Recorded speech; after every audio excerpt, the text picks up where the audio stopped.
Assalamualaikum warahmatullahi wabarakatuh. Halo guys, kembali lagi bersama saya Bobby Herian. Kali ini saya ingin komentari video dari Luis Prasetyo lagi yang judul Yesus lahir prematur. Ini video ini diambil dia komentari videonya dari Ustadz Kenama di kajian kristologi gitu. Nah, tapi sebelum kita nonton videonya Luis dan kita komentari, kita perlu belajar dulu guys ya, belajar tentang cuaca di Israel ya. Israel itu kan bersinggungan dengan Palestina. Jadi kalau saya tidak mengakui ada negara Israel, ya kan? Karena Israel itu penjajah. Nah, eh, tapi kita anggaplah negara itu ada gitu kan. Tempat lah Israel itu tempatnya ini kan di Palestina gitu. Nah, kita lihat cuaca ini saya ambil dari data dari eh, situs Weather Spark ya. Nah, jadi ini iklim dan cuaca rata-rata sepanjang tahun di Yerusalem. Nah, kita langsung lompat di biar Anda paham globalnya ya. Ini di sini kita nanti bisa tahu apa sebenarnya yang saya maksudkan. Nah, suhu rata-rata di Yerusalem ya. Musim panas berlangsung selama 4,5 bulan ya, dari 25 Mei sampai 8 Oktober ya. Jadi awal tahun sekitaran 25 Mei sampai mau akhir tahun 8 Oktober. Jadi ini tepat tengah-tengah lah ya. Tengah-tengah. Jadi 25 Mei sampai 8 Oktober itu kan tengah-tengah tahun itu, ya kan? Kurang lebihnya gitu. Jadi berlangsung selama 4,5 bulan. Mei Mei ya itu lagi ya, karena kan itu kan udah tanggal 25, berarti Juni, Juli, Agustus, September, Oktober. Jadi 4,5 bulan. Ya, hampir 5 bulan lah. Dengan suhu tertinggi harian rata-rata di atas 26 derajat. Ya. Dengan suhu tertinggi harian rata-rata di atas 26 derajat. Di suhu tertinggi harian ya, itu berarti siang hari lah ya. Karena suhu tinggi itu biasanya terjadi siang hari ya. Jam-jam 12-an lah ketika matahari di puncaknya. Nah, itu rata-rata ya, rata-rata kan itu ya di siang hari selama itu ya, selama 25 Mei sampai 8 Oktober itu adalah di atas 26 derajat alias cukup panas gitu. Nah, lalu bulan terpanas dalam setahun di Yerusalem adalah Agustus dengan rata-rata suhu terendah 29 derajat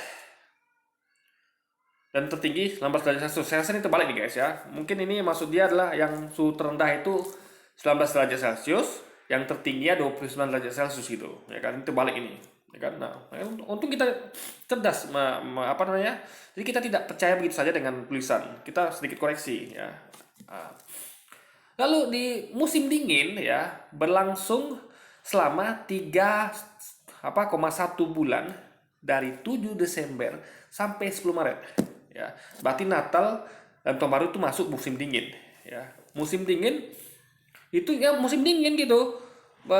Berarti bukan musim bukan musim hujan ya, bukan musim dingin. Musim dingin itu berarti lebih dekat tepatnya lebih dekat ke musim salju, musim dingin. Karena salju kan dingin. Kalau musim hujan kan bukan musim dingin. Jadi ada musim panas, musim dingin. Ini pasti ngomong tentang salju, musim salju, ya kan? Karena kalau di kalau kita kan ada namanya, kalau di Indonesia kan nggak ada musim dingin. Kita yang ada hanya kemarau dan musim hujan. Itu saja. Kalau negara 4 musim ya, itu ada musim panas, musim dingin, musim gugur dan musim apa lagi ya? Musim semi gitu. Nah, jadi ini adalah 4 musim. Ya, makanya ada musim panas dan musim dingin. Makanya musim dingin sini maksudnya musim salju gitu. Nah, makanya gak heran ya, suhu tinggi itu harian tuh rata-rata hanya di bawah 15 derajat Celcius. Ini berarti cukup dingin, guys, gitu.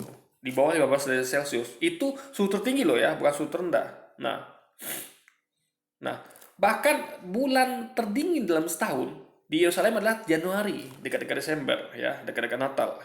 Dengan rata-rata terendah 5 derajat Celcius dan tertinggi 12 derajat Celcius. Ini udah cukup dingin, guys, gitu. Ya kan? Nah, ini kita paham di sini ya. Berarti dari 7 Desember, awal Desember hingga awal Maret itu musim dingin. Ya, atau mungkin ada katakan musim salju gitu. Nah, ini patokannya ya. Jadi kalau Anda belajar ini, Anda akan paham. Nanti akan berkenan dengan video yang akan kita komentari, guys. Nah, sekarang kita masuk ke waktu kelahiran Yesus. Itu ada di Lukas 2 pasal 1 sampai sekian, nanti kita akan bacakan ya. Nah, jadi kita langsung lompat guys, karena ini cukup panjang gitu kan. Kita mulai dari mana ya? Ya kita bacakannya lah ya. Pada waktu itu, Kaisar Agustus mengeluarkan suatu perintah menyuruh mendaftarkan semua orang di seluruh dunia. Inilah pendaftaran yang pertama kali diadakan sewaktu Quirinius menjadi wali negeri di Syria. Maka, pergilah semua orang mendaftarkan diri masing-masing di kotanya sendiri. Demikian juga Yesus pergi dari kota Nazaret di Galilea ke Yudea, ke kota Daud yang bernama Bethlehem. Karena ia berasal dari keluarga dan keturunan Daud, supaya didaftarkan bersama-sama dengan Maria, tunangannya, yang sedang mengandung. Ketika mereka di situ, tibalah waktunya bagi Maria untuk bersalin, dan ia melahirkan seorang laki-laki, anaknya yang sulung, lalu dibungkusnya dengan lampin dan dibaringkannya dalam palungan, karena tidak ada tempat bagi mereka di rumah penginapan. Nah, ini guys, sebenarnya di sini. Coba ada baca di gembala-gembalanya ya. Di pasal 8-nya. Di daerah itu ada gembala-gembala yang tinggal di padang menjaga kawanan ternak mereka pada waktu malam. Berarti ini kan kalau mereka mengklaim bahwa Yesus lahir tanggal 25 Desember, ingat tadi kalau kita lihat statistik cuaca di Bethlehem, Yerusalem, ya. Itu 25 Desember, awal Desember sampai awal Maret itu adalah musim dingin, musim salju. Pertanyaannya, kenapa pada waktu itu, kalau memang itu bulan Desember ya, 24 mungkin atau 25 lah, ini kan waktu itu udah lahir ya. Kenapa di musim dingin, musim salju, itu ada gembala-gembala yang tinggal di padang menjaga kawanan ternak mereka pada waktu malam? Ngapain kawanan ternak itu di padang coba? Di musim salju. Coba. Tiba-tiba berdirilah seorang malaikat Tuhan di dekat mereka, dan kemudian Tuhan bersinar meliputi mereka dan mereka sangat ketakutan.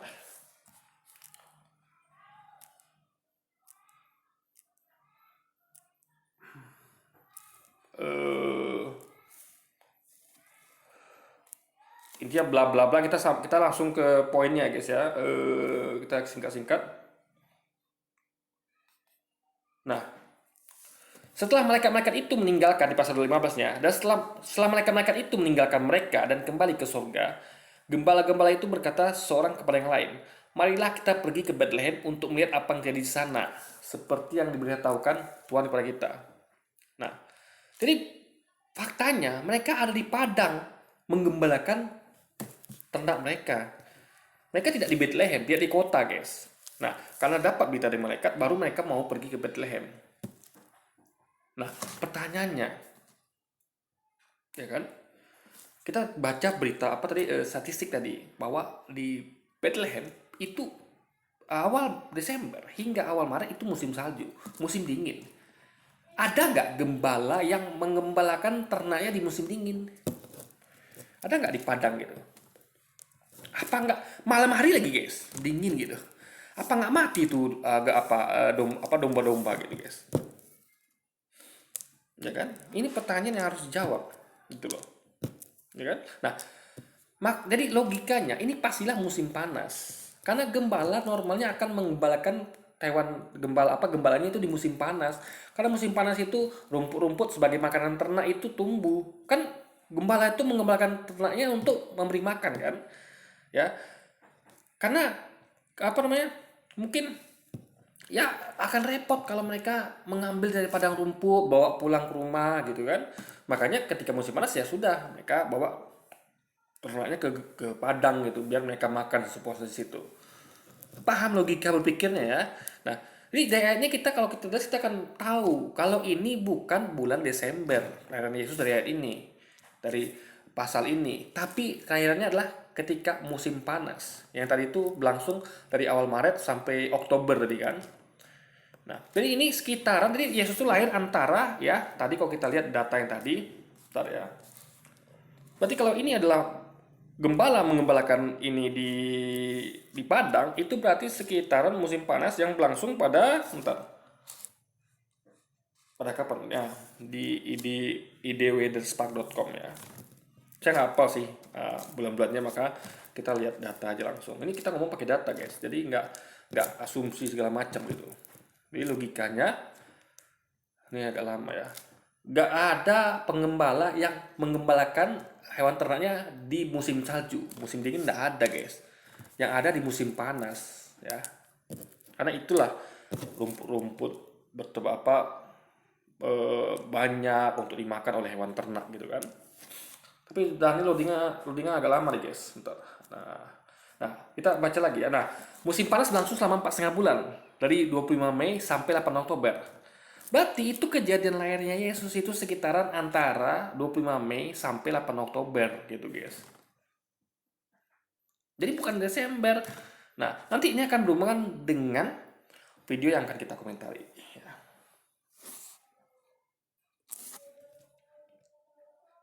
Nah, sekarang kita masuk ke videonya guys.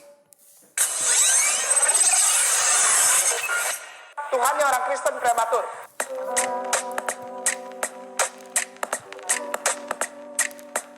Assalamualaikum, selamat datang kembali di channel ini guys. Kali ini saya akan membahas dan meluruskan apa yang disampaikan oleh Ustadz Kainama.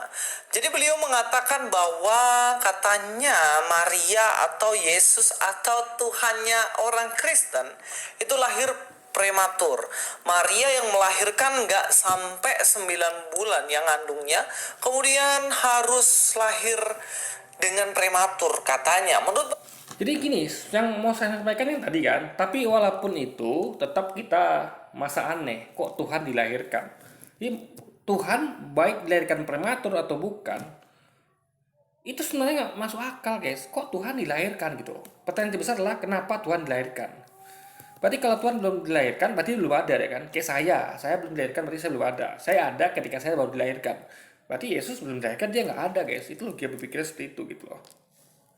perhitungan dia, Yesus itu ada dalam kandungan Maria itu bulan Agustus.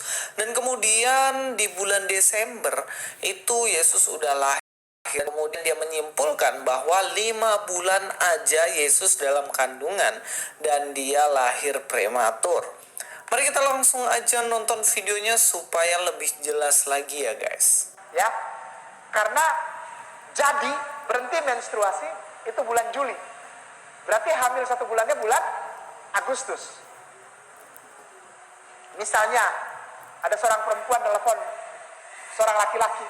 Nah, ini kita nggak tahu Ustadz Kenama dapat data dari mana kalau katanya dia berhenti mens itu bulan Juli ya, kalau saya nggak salah dengar tadi. Nah, ini dia pasti dapat data dari suatu kajian gitu. Nah, tapi sayangnya Luis nggak menyampaikan data itu di sini gitu. Itu sayangnya di situ guys. Saya juga harus tonton video ini gitu. Tapi ya sudahlah, itu mungkin saya nggak perlu bahas di sini apakah saya tonton atau tidak. Tapi faktanya Luis tidak menyampaikan datanya Ustadz Kenama ini dari mana gitu. Jadi biar kita tahu gitu kan. Tapi hitung-hitungannya seperti tadi itu. Kalau saya gitu hitungnya ya. Gembala nggak mungkin mengembalakan hewan ternaknya di musim salju atau musim dingin, tak mungkin guys. Makanya saya menghitung ya berdasarkan dari ayat lengkap tadi, perikop lengkap tadi itu Yesus lahir di bulan ketika gembala mengembalakan hewan ternaknya di padang di luar kota Bethlehem.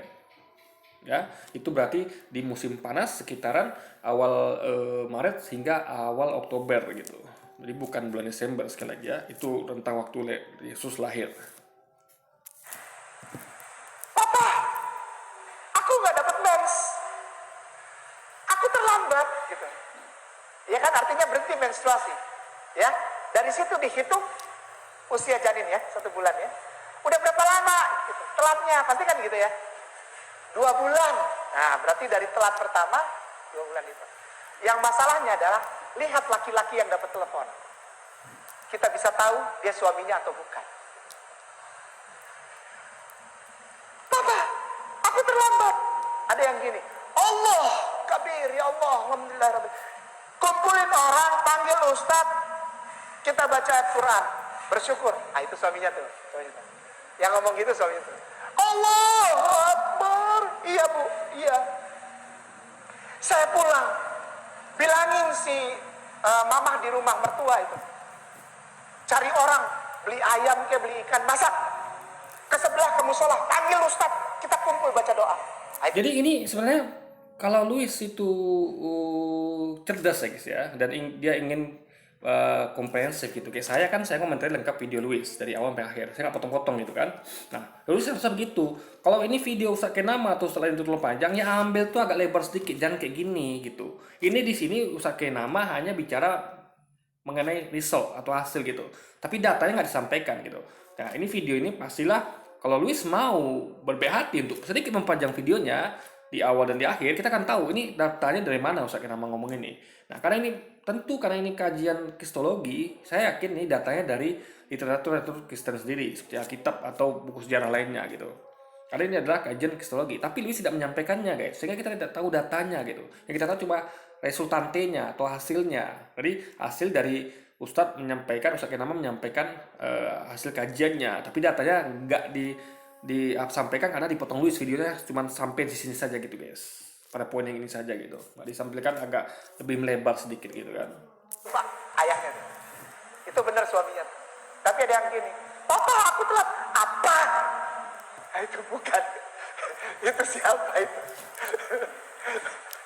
Ayo kita cari dokter. Wah itu kan. Bahaya. Ya. 1 bulan Agustus, itu Agustus, September, Oktober, November, Desember 25, Tuhannya orang Kristen prematur. Bukan saya yang ngomong, Beb. Oh, Sebenarnya saya sudah Bible. pernah menjawab mengenai hal yang semacam ini, serupa gitu. Penghitungan yang mana Yesus itu lahir di Desember dan dia sendiri, malaikat Gabriel tuh ketemu dengan Maria itu pada bulan April. Nah, kalau dihitung-hitung jelas Yesus 9 bulan dong dalam kandungan. Tapi supaya lebih jelas lagi, mari kita langsung nonton video saya yang lama ini. Saya nggak akan jelaskan secara ulang, tapi sebaiknya Sana pun Gabriel, malaikat, kita ngomongnya Jibril ya, malaikat Gabriel atau Jibril kita sebut, itu menginformasikan bahwa ya Maria mengandung di bulan April. Tetap saja bulan panas itu hanya sampai Oktober guys gitu, nggak lewat Oktober itu sudah musim. Jadi awal Desember itu sudah musim dingin gitu, musim salju. Jadi November itu udah peralihan dari musim panas ke musim salju. Desembernya salju guys, musim dingin. Tadi ada baca gimana di Lukas pasal 2, malaikat datang menemui gembala yang sedang mengembalakan ternaknya di padang. Masa gembala mengembalakan ternak di padang musim dingin? Malam-malam pula gitu kan? Ya matilah. Orang soalnya kan hewan ternak itu ketika musim dingin dikandangkan. Ya kan? Dikandangkan, bahkan di kandang itu dikasih pemanas lagi. Kalau zaman canggih sekarang ini ya, udah ditemukan teknologi, orang kan kasih heater atau apa gitu kan, pemanas sehingga ternaknya nggak mati guys, sehat. Masa ditelepas ke padang gitu? Tentu namanya padang di musim dingin salju, tentu bersalju dong gitu. Ini jadi apa ya, emangnya itu ternak tadi itu kayak domba mungkin ya, atau apa itu apa adalah beruang kutub apa gitu kan, sehingga di beruang kutub iya di beruang kutub, kalau mereka ternaknya adalah beruang kutub iya memang hidupnya di kutub gitu, di salju. Ini ternak domba masa dilepas di padang gitu guys, di musim dingin, musim salju gitu kan. Ini logika berpikirnya harus jalan nih guys, ini nggak mungkin pastinya kan. kita nonton ulang deh. Dan kita belajar banyak melalui Jadi video. kalau kata dia bulan April, ya kita anggaplah mentok-mentoknya musim dingin itu, musim panas itu berakhir bulan Oktober gitu, ya kan? Tetap prematur gitu. Jadi April kan, Mei, Juni, Juli, Agustus, September, Oktober, masih 6 bulan guys gitu. Oktober, akhir Oktober gitu kan. Tadi kan dia dari awal April sampai awal Oktober kan. Jadi tetaplah musim panas sudah berakhir gitu. Jadi kalau Yesus lahir di musim panas karena pada waktu itu gembala menenakkan itunya, berarti nggak lewat dari bulan Oktober harusnya guys gitu loh. Tetap dihitung dari bulan April, itu paling banter itu 6 bulan guys, nggak lebih. Berikut ini, mari kita langsung aja nonton videonya. Masih mau ngeyel, Yesus tidak lahir di bulan Desember atau Januari. Ya tentulah kita bukan ngeyel ya, kita tuh pakai data. Karena tadi disebutkan kuncinya ada pada gembala tadi. Nggak masuk akal para gembala. Ingat, gembala bukan satu ya. Kalau satu mungkin orang gila, mungkin ada orang gila jadi gembala gitu kan. Ini ada beberapa gembala loh guys. Masa mereka gila semua gitu kan? Nggak waras mengembalakan hewan ternaknya di apa? Di musim salju gitu kan. Karena kan itu kan 25 Desember itu musim salju gitu guys. Nggak masuk akal gitu. Kak, mana bukti Tuhan Yesus lahir tanggal 25 Desember? Iya, Jadi sabar. kalau kita mau jujur ya, para pendeta di kalangan Kristen pun beda pendapat gitu. Bahkan saya ada tonton beberapa pendeta yang memberikan kesaksian kalau Yesus itu memang lahir bukan bulan Desember, tapi sekitaran bulan Agustus guys.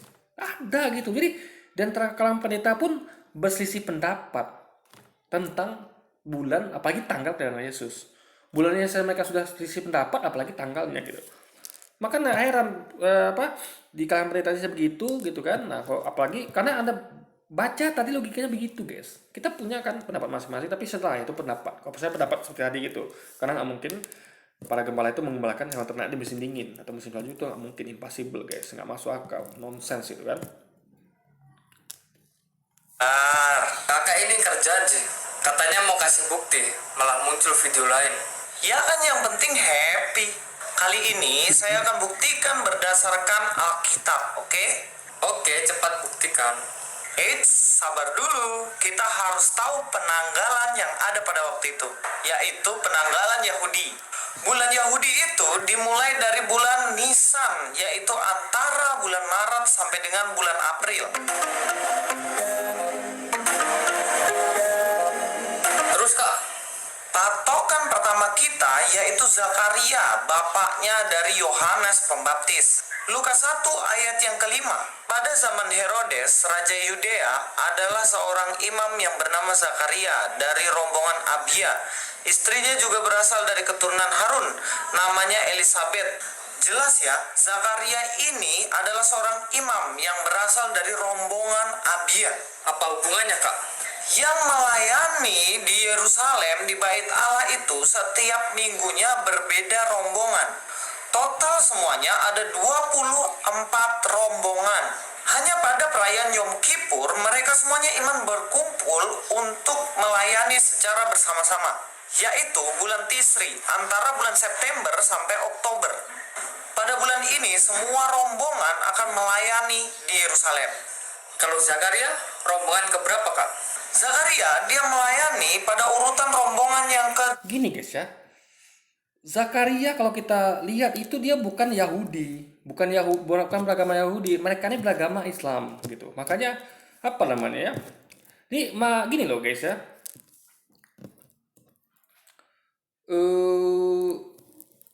Kan orang Yahudi kan tidak menerima Yesus ya, tidak menerima kerasulan, bahkan ketuhanan Yesus tidak mereka terima. Jadi ada yang terputus itu. Berarti kalau kita lihat, jadi Luis ini saya nggak tahu data dari mana, yang tadi itu ya ada Yom Kippur segala macam ya. Nah, tentu tradisi Yahudi tidak sesuai lagi dengan Alkitab, karena mereka sudah menyimpang. Ingat Yesus bilang kan, ikutilah ajaran dari orang Yahudi, tapi jangan ikuti perbuatannya. Artinya antara yang mereka ajarkan dengan perbuatannya berbeda gitu. Ajarannya benar, mereka mengajarkan Taurat, Zabur, tapi kelakuan mereka menyimpang. Nah, jadi ibadat mereka sudah bisa lagi diterima gitu. Karena faktanya juga mereka tidak menerima Yesus kan. Nah, jadi nggak bisa pakai kalau ini mungkin data, mungkin tulis pakai data sekarang. Jadi di Yahudi sana tuh ada ritual ini, Yom Kippur segala macam, itu nggak bisa dipakai lagi. Karena zaman Zakaria dulu beda. Zaman Zakaria tuh masih orang Yahudinya masih benar gitu guys. Ya. Sementara ketika zaman Yesus itu sudah nggak benar lagi, apalagi zaman sekarang gitu Yahudinya. Faktanya mereka tidak menerima Yesus gitu. Kalau mereka benar, mereka akan terima Yesus gitu sebagai nabi minimal gitu. Ya kan? Kalau menurut Kristen maka mungkin sebagai Tuhan. Nah, tapi faktanya tidak. Berarti Yahudi sudah, pengakuan Yesus sendiri, Yahudi sudah menyimpang perbuatannya, tapi ajarannya tidak. Gitu. Maka Yesus katakan ikuti ajarannya, tapi jangan ikuti perbuatannya. Nah, perbuatannya apa? Ya tadi itu. Ya, perbuatan Yahudi yang sekarang atau zaman Yesus, Yom Kippur, yang segala macam itu tidak diikuti lagi. Karena kita perlu lihat di Alkitabnya, ada nggak seperti itu di Alkitab? Ya. Rombongan 24 harus ada raya Yom Kippur segala macam, ada nggak di Taurat Zabur? Kan nggak ada guys. Nah, kita kalau melihat sesuatu itu kan makanya Yesus katakan ikutilah ajarannya tapi jangan perbuatannya. Dalam artian Kalau perbuatannya itu tentu nggak sesuai dengan ajarannya, makanya ikuti ajarannya, jangan perbuatannya, karena perbuatannya pasti tidak sesuai dengan ajarannya. Karena kalau perbuatannya sesuai dengan ajarannya, maka Yesus katakan ikutilah orang Yahudi, karena mereka melaksanakan ajaran dan mempraktikkan dan perbuatan. Tapi kan tidak, hanya disuruh ikuti ajarannya, tapi jangan perbuatannya. Itu membuktikan kalau orang Yahudi sudah menyimpang dari ajarannya. Ajarannya benar, tapi perbuatannya menyimpang dari ajarannya, guys. Itu loh logikanya. Makanya nggak bisa ditarik ke zaman Zakaria, nggak bisa. Zaman Zakaria tuh masih murni gitu, ya kan? Masih murni gitu. Bahkan waktu itu kan mereka menerima Yesus kan, kelahiran Nabi Juru Selamat namanya Yesus. Ingat ya, pada waktu itu mereka menerima kelahiran Yesus sebagai Nabi Juru Selamat. Tapi pada waktu Yahudi sekarang atau yang waktu Yesus itu berdakwah itu kan tidak menerima lagi. Buktinya mereka Yesus dilempari batu. Buktinya Yesus mereka berkooperasi untuk supaya Yesus ditangkap dan disalib kan. Jadi itu harus dipahami, guys. Itu berbeda perbuatannya, ritualnya tuh berbeda gitu. Pada waktu Zakaria dan pada waktu Zakaria ketika Yesus dilahirkan dengan zaman ketika Yesus itu waktunya berdakwah gitu beberapa belas atau puluh tahun setelahnya, guys, gitu loh. 8. Rombongan ini jatuh pada tanggal 15 sampai 21 bulan Tisri. Tahu dari mana, Kak? Nah, penghancuran bait Allah pada tahun 70 Masehi terjadi pada hari Sabtu atau hari Sabat, tanggal yang bersamaan dengan rombongan yang pertama melayani di Yerusalem, yaitu rombongan Yoyarib, dan rombongan ini melayani pada bulan Av. Terus Kak, berdasarkan aturan antara rombongan yang pertama dengan rombongan yang ke-8 terdapat hari. Aturan itu sudah tidak lagi. Yesus katakan ya, jangan ikuti perbuatannya, tapi ikuti ajarannya. Berarti mereka buat aturan sudah menyimpang dari ajarannya gitu, guys. Itu logika seperti itu gitu. Kalau baca Alkitab Anda akan tahu Yesus menyampaikan bahwa ikutilah ajaran orang Yahudi tapi jangan ikuti perbuatannya, kelakuannya gitu. Termasuk dalam hal tradisi ini gitu loh. Jadi jelas berbeda. Pada waktu Zakaria itu mempraktekkan hal yang berbeda karena mereka masih sesuai dengan antara ajaran dan perbuatan. Tapi zaman ketika Yesus berdakwah itu sudah nggak sesuai lagi gitu. Makanya itu nggak heran ketika itu mereka tidak menerima Yesus jangan sebagai Tuhan, sebagai Nabi saja tidak mereka terima, guys. Karena mereka sudah rusak perbuatannya, ya sudah menyimpang di ajarannya gitu, guys. Yang ajarannya kan menyuruh untuk mengakui kerasulan Yesus atau kenabian Yesus, tapi mereka menolaknya. Itu bukti mereka sudah menyimpang dari ajarannya, guys. Ya kan, mereka mengajarkan A tapi perbuatannya B, itu maksudnya. Raya yang mengharuskan semua imam melayani secara bersama-sama, seperti yang saya bilang tadi. Hari raya ini bernama Rosh Hashanah dan Yom Kippur. Jika Abia adalah rombongan imam ke-8, maka jadwal tugas rombongan imam Abia adalah minggu ke-8 ditambah 1 minggu yang mana semua imam melayani bersama-sama. Jadi sama dengan minggu yang ke-9. Minggu yang ke-9 dari bulan Av adalah bulan Tisri. Nah, inilah bulan Gabriel bertemu Zakaria. Setelah pulang dari tugasnya, Zakaria bertemu dengan Elisabet dan Elisabet Jadi di ayat tadi ya, di Alkitab di Lukas 1 maupun Lukas 2 tidak digambarkan seperti itu. Ini ritual yang ada setelah pada waktu itu bukan lagi awal-awal Zakaria ada, guys. Ya, paham ya? Ini bukan. Jadi atau ketika Yesus berdakwah. Intinya adalah Zakaria tidak periode itu beda gitu. Jadi waktu Zakaria ada, mereka menerima Yesus kan sebagai juru selamat, itu masih mereka belum menyimpang. Tapi ketika Yesus mulai berdakwah itu mereka mulai menyimpang gitu loh, guys. Logika berpikirnya. Adung pada bulan Tisri. Apa hubungannya dengan kelahiran Tuhan Yesus? Lukas 1 ayat 26. Dalam bulan yang ke-6, Allah menyuruh malaikat Gabriel pergi ke sebuah kota di Galilea bernama Nazaret. Pada masa kandungan Elisabet yang ke-6 bulan, Gabriel menemui Maria dan menyampaikan berita bahwa Yesus akan dikandungnya. 6 bulan masa kandungan Elisabet berarti itu adalah bulan Nisan atau bulan Maret sampai April. Terus menentukan kelahiran Tuhan Yesus bagaimana? Ya tinggal kamu tambah 9 bulan toyo. Gitu aja kok repot. Tiar, Siwan. Dan ketika ditambahkan 9 bulan versi Louis itu jatuhnya ke bulan salju, musim dingin. Dan di situ nampak salah kaprahnya karena dia pakai data ritual yang bukan di zaman Zakaria. Ini saya yakin datanya ini dia ambil dari, kalau enggak ini yang ritual Yahudi yang terbaru atau ritual yang Yahudi yang tercatat gitu. Ya, bukan yang dulu guys. Karena Yahudi sudah menyimpang loh. Ketika Yesus mulai berdakwah itu mereka sudah menyimpang. Bahkan mungkin sebenarnya mereka sudah menyimpang juga karena mereka membunuh para nabi kan. Jadi mereka bahkan dia menolak, ada kisahnya tuh ya di Quran lebih lengkap itu guys kayaknya. Ya ada orang Israel tuh menggergaji nabi gitu kan. Ada bahkan jadi mereka tuh Yahudi ini sudah sudah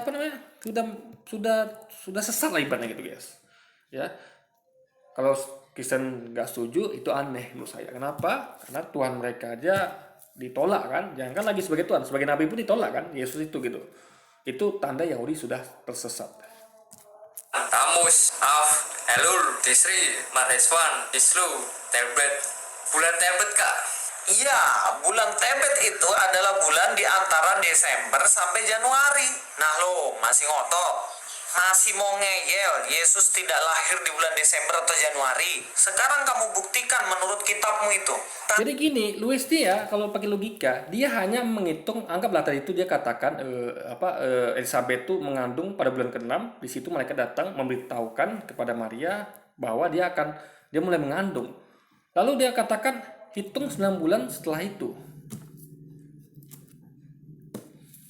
Itu loh guys, ya. Dari mana dasar hitung 9 bulan itu dari mana gitu? Ya, tinggal ditambahkan 9 bulan gitu. Apa tadi katanya ntar? Tinggal ditambahkan, saya kurang nyimak nih guys. Gabriel pergi ke sebuah kota di Galilea bernama Nazaret. Pada masa kandungan Elizabeth yang ke-6 bulan, Gabriel menemui Maria dan menyampaikan berita bahwa Yesus akan dikandungnya. 6 bulan masa kandungan Elizabeth berarti itu adalah bulan Nisan atau bulan Maret sampai April. Terus menentukan kelahiran Tuhan Yesus bagaimana? Ya tinggal kamu tambah 9 bulan toyo. Gitu aja kok. Tinggal tambahkan 9 bulan. Ini data tambahan 9 bulan itu dari mana gitu? Ya kan? Dari tadi Yesus mengandung itu ya. Gini ya. Jadi konstruksinya adalah yang mau sampaikan sini adalah baru saya nangkap ini ya. Jadi Louis itu menghitung katanya tadi bulan 3 itu ya apa namanya itu si Elizabeth itu udah bulan ke-6, di situ baru infokan kepada Maria, ya kan? Lalu di situ startnya gitu, ya kan? Tadi mana tadi? Aduh, saya agak lupa nih guys, bentar. Ya gitulah kurang lebih kan. Bentar, kita agak ribet segini guys. Yesus akan dikandungnya. 6 bulan masa kandungan Elizabeth berarti itu adalah bulan Nisan atau bulan Maret sampai April. Terus menentukan kelahiran Tuhan Yesus bagaimana? Ya tinggal kamu tambah 9 bulan toyo. Gitu aja kok repot. Tiar, Siwan, Tamus, Av, Elul, Tisri, Marheswan, Islu, Tebet. Bulan Tebet kak. Iya, bulan Tebet itu adalah bulan di antara Desember sampai Januari. Nah lo, masih ngotot? Masih mau ngeyel, Yesus tidak lahir di bulan Desember atau Januari. Sekarang kamu buktikan menurut kitabmu itu. Tanggal berapa Yesus lahir? Hitungannya harus jelas lo ya. Jadi Yesus lahir bulan Tebet ya kak? Tapi kan waktu itu musim dingin. Nah, ini dia benar. Mungkin kak. Eits, kalau itu saya akan menjawab di bukti yang selanjutnya. Di video yang selanjutnya tentunya. Jangan lupa subscribe, like, and share. Ini Dan kenapa nggak ada tetap video ini gitu, semangat guys? memberitakan kebenaran. God be with you. Dengan demikian maka jelaslah bahwa Yesus itu lahir bulan Desember ya guys. Dan dia 9 bulan dalam kandungan. Dan bukan prematur seperti yang disampaikan oleh Pak Ustadz Kainama. Bahkan dia katakan bahwa dia adalah orang yang lulus teologi, doktor atau S2 dari Israel. Tapi hal semacam ini aja nggak ngerti gitu loh. Jangan-jangan yang prematur itu adalah ijazah Anda. Oh sorry, nggak ada ijazah ya. Jangan-jangan yang prematur Larinya ke itu fitnah gitu kan. adalah pemikiran-pemikiran Anda yang prematur dan mesti dibenahi lagi gitu supaya nggak prematur, nggak belajar apa-apa, kemudian prematur jadi ustadz. Kan ini sesuatu yang zong ya guys ya. Udah banyak orang yang percaya, ujung-ujungnya ternyata ilmunya nggak seberapa. Bukan masalah ilmunya nggak seberapa, latar belakangnya ini yang nggak jelas. Kan ini gitu. Sampai di sini saya terus berharap teman-teman memiliki pandangan yang cerdas, pandangan yang dewasa, yang menerima kesalahan dengan cara membetulkan pemikiran yang salah itu. Jangan lupa juga untuk follow Instagram saya. Jadi gini ya, kesalahan Lewis adalah di video ini adalah dia mengambil rentang waktu ya antara dia menyamakan kalau musim itu kan kita tahu lah, musim itu kan tetap musim-musim itu tetap, ke Indonesia itu musim tetap ya. Nah, kalau terakhir-terakhir ini kan baru ada perubahan iklim. Ingat, terakhir-terakhir ini baru ada perubahan iklim. Sebelumnya kan nggak ada. Nah, jadi itu bukti kalau musim itu tetap gitu. Karena perputaran bumi itu tetap gitu. Kecuali kalau ada penyimpangan kayak akhir-akhir ini gitu. Ada perubahan iklim ekstrim itu karena bencana kutub utara, ada lagi misalnya karena nipisnya ozon jadi pemanasan global. Tapi kan dulu tidak ada hal begituan, jadi musim itu tetap gitu. Nah, jadi kalau itu mengenai kita ambil dari perspektif musim ya, karena logikanya nggak mungkin ada gembala. Tapi sayangnya Louis tidak menyampaikan video itu di sini gitu. Saya nanti akan cari lagi videonya gitu kan. Nah, tapi dia harus bantah itu, kita harus bisa bantah itu. Nah, jadi kesannya adalah dia mengambil rentang waktu tadi itu. Apa dia lupa kalau orang Yahudi itu sudah menyimpang antara ajaran dan perbuatan gitu.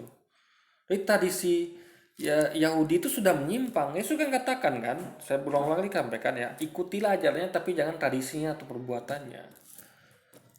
Nah, makanya Yesus ketika ada waktu itu kan, Yesus pernah marah tuh guys, ketika ada pedagang yang berdagang di bait Allah ya, Yesus marah masuk dan membalikkan meja-mejanya gitu.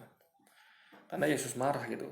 Nah, kalau ini perbuatan orang Yahudi sudah benar, Yesus nggak perlu lagi berdakwah kan.